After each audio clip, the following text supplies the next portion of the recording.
كلنا بنعرف الديمقراطية الأوروبية وازدواجية المعايير وقت تتعلق الأمور بمصالحها أم غير مصالحها. عم بحكي هالكلام من بعد عدة أيام على البوست اللي وضعه لاعب الأرسنال زينشينكو، واللي دعم فيه إسرائيل بشكل تام.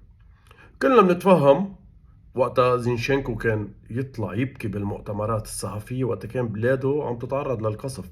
هذا الشيء ما قلنا عليه فيه لأنه بلاده بالنهاية، ولكن لاعب كرة قدم وقت قال انه هو مستعد يروح يحارب لكن زوجته منعته، كمان ما قلنا عليه لأنه بلاده. لكن يتدخل ببلاد غيره بهيدي الطريقة الوقحة ومن دون أي بيان، مش استنكار لكن بيان من أرسنال يقول نحن ما خصنا، أسوة باللي عمله مع النجم التركي الألماني مسعود أوزيل وقتها خرج ودعم أقلية الإيغور بالصين وقال إنه عم يتعرضوا لانتهاكات عديدة. هيدي كانت آخر مرة بيلعب كرة قدم أوزيل بأوروبا من بعد ما أرسنال وداه على البيت. مش بس وداه على البيت، ما في ساعة كان وأصدر بيان تبرأ من تصريحاته لأنه عنده مصالح كبيرة بالصين. برضو بيلحقوا لمصالحهم، لكن هلأ ولا حرف بموضوع زينشينكو اللي عم يتدخل بقضية عمرها أكثر من 75 سنة عم ينباد فيها شعب بكامله، ومع هيك مستكتر عليهم حق الدفاع عن نفسهم والمقاومة.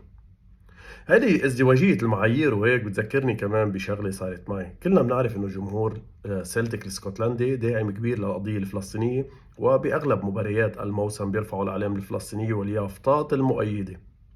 بإحدى مباريات دوري الأبطال حاولوا يفوتوا اليافطات والأعلام، لكن إدارة السلتيك بالاتفاق مع الشرطة الاسكتلندية منعتهم من ذلك، ولكن رفعوا أحد الأعلام الفلسطينية اللي فوتوه تهريب. بوقتها أنا استرجعت صورة من الأرشيف، يعني من قبل موسم واحد فقط، وكتبت فلسطين في كل موسم فلسطين تشارك بدوري أبطال أوروبا، وحطيت الصورة اللي فيها كتير أعلام فلسطينية وهيك. هيدي الصورة استفزت الفيسبوك لدرجة انه جابوا لي وكالة الصحافة الفرنسية باسمها العربي اللي هن صحفيين مثلنا مثلهم عرب لتكذيب الخبر، والخبر منه كذبي ابدا. ما كنت عم بقول انا انه هيدي الصورة من المباراة اللي انلعبت للسلتيك قبل بيوم او يومين، انا حطيت خبر بس انه في كل عام تشارك فلسطين في دوري الابطال.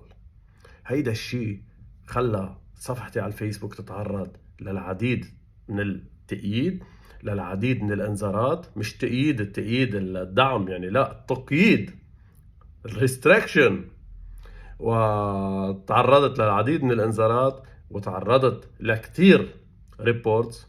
ومع هيك ما عندي مشكلة، لأنه هودي الحسابات لهيدا الشخص رح يضل داعم للقضية لآخر نهار. سلمونا على ازدواجية المعايير وعلى الحياد الأوروبي والحرية تبعهم.